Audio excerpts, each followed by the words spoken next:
Hello threadheads, welcome back to another fly tying tutorial. Darren here. Today we're going to be tying up a nice little soft hackle pattern. This one's called the Olive and Partridge. There's a number of ways you can tie this. We're going to be using a little bit of partridge feather here, and we're going to keep it fairly simple by just using a thread body, but if you want you can use a different material, something like a floss or even one of the stretchier materials to kind of give that fly a little bit more durability. And we're going to be tying this on a curved shank hook. One of the reasons I've chose this is I do like the look of the finished fly on a curved shank, and also like the straight eye. If you want something a little bit lighter to sit in the film, go ahead and tie this on a dry fly hook. If you need something to sink a little bit faster, go ahead and tie it on a heavier wire shank. Don't forget to leave a comment or a question down below to make sure you get entered into the next draw for some flies and decals. Let's have a look at the material list and get started.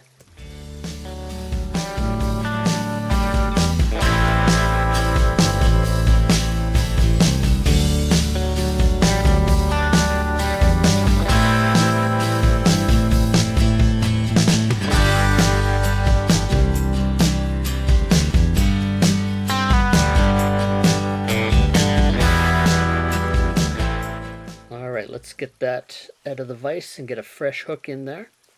Today we're going to be using a Firehole stick. This is a barbless curved shank hook, and it's a heavy wire for nymph, stones, and clinkhammer type flies.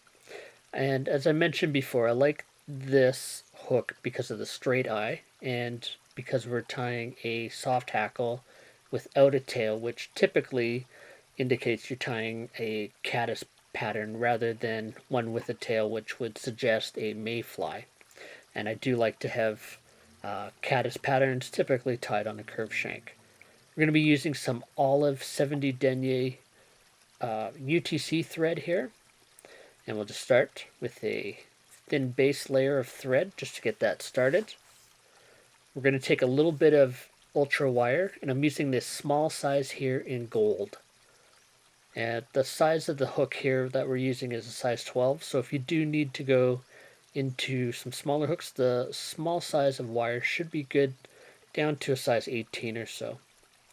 And we're just going to tie in that wire along the side of the shank. And we just kind of want to mirror the shank just so that it doesn't give the body any weird wiggles or anything like that. So I'm going to take the thread down into the hook bend for a bit, and then we're going to wind it back. We want to kind of cover any gaps that we're going to have in the body. If you want, you can also tie in a material, something like stretch flex or stretch floss, super floss, or just like a standard rayon floss in here and use that as your body. But it's we're just going to keep things simple here. I'm just going to use the thread that we tied on with. So I added a couple half hitches there just so we don't bump our thread and knock it off. And we're going to start ribbing the body of the fly. We're just going to take that up and put a little bit of segmentation into the fly. We'll tie that up off right at the top. We want to make sure that we get a little bit of thread on both sides of that wire. And once we have that secured, we're going to pull it tight. And then we're just going to give it a few wiggles and kind of helicopter that off so you got a nice clean break. Next we're going to take a little bit of dubbing. So in this case we're going to be using the gold color of the Hare's Hare Plus. This has a little bit of synthetic included. I do believe it's maybe an antron or some sort of trilobal fiber that's been added in there. And that'll give just a touch of shimmer to the fly. So we'll just dub that onto our thread. We just don't need a lot. We just want to form a fairly small ball in behind what will be the hackle. And we want to make sure that we give ourselves enough room that we are going to be able to tie in our hackle and wind it and still have room for a little bit of a head. This might take a little bit of practice just to get the proportion right on that. Just trim up a couple of those extra long fibers. Not a big deal. So we just want a small ball kind of in behind that hackle, and that'll help kind of keep it popped out as well.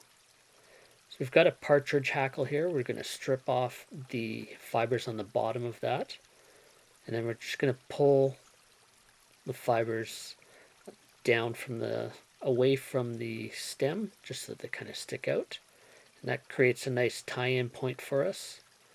We'll give that a couple wraps, and then we're going to bend back the tip of the feather just to make sure it's locked in place. It's not going to slide out very easily. And then you can pull that off or clip it off, whatever works for you. Now we take our scissors and run it on the top edge, and that'll kind of help us fold that feather back. And we'll palmer that by pulling all of the fibers back as we wrap. You get that nice cupping shape around the body of the fly.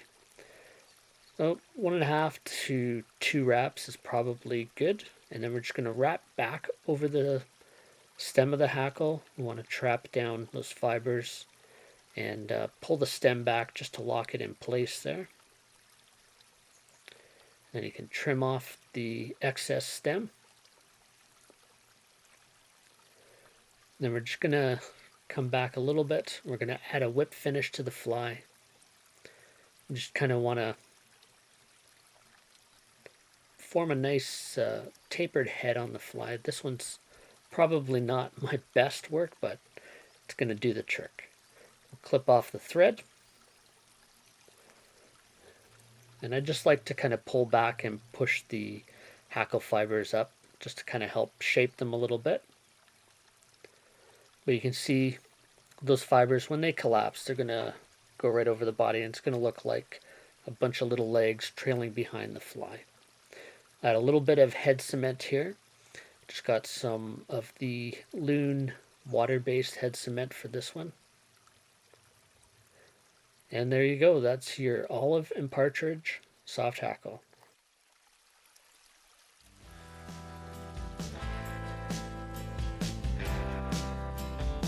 Hey fly tyers, thanks for stopping by and checking out my fly tying videos.